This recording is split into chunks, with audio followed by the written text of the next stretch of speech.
புதுச்சேரி ராஜ்பவன் தொகுதிக்கு உட்பட்ட சுசீலாபாய் அரசு பெண்கள் மேல்நிலைப்பள்ளி வாக்குச்சாவடியில் பாஜக மற்றும் காங்கிரசார் மோதலில் ஈடுபட்டு ஒருவரையொருவர் தாக்கிக் கொண்டனர்.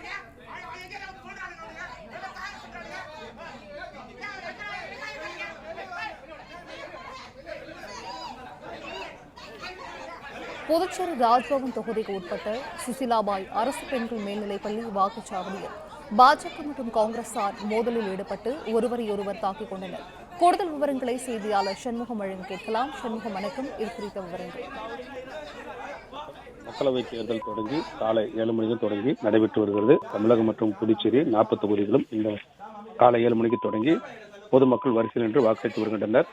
இந்நிலையில் ராஜ்பவன் தொகுதிக்குட்பட்ட சுசீலாபாய் அரசு பெண்கள் மேல்நிலைப்பள்ளி வாக்குச்சாவடியில் வாக்களிப்பதற்காக முன்னாள் அமைச்சர் கண்ணனுடைய மகன் விக்னேஷ் கண்ணன் அந்த தொகுதிக்கு அங்கு வாக்குச்சாவடிக்கு வந்தார்.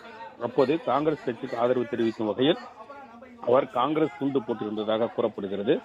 இதனை பார்த்த பாஜக முகவர்கள் வாக்குச்சாவடிக்குள் காங்கிரஸ் துண்டு போட்டு வருவதற்கு எதிர்ப்பு தெரிவித்தனர்.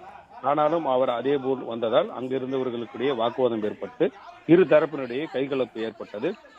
இதனால் பாஜக மற்றும் காங்கிரஸ் கட்சியினுடைய சார்ந்தவர் ஒருவர் தாக்கிக் கொண்டனர்.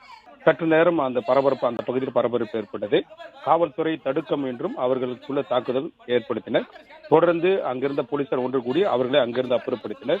வாக்குச்சாவடிக்குள் பாஜக மற்றும் காங்கிரஸ் சார்பில் மோதல் ஏற்பட்ட சம்பவம் அப்பகுதியில் பரபரப்பு ஏற்பட்டது.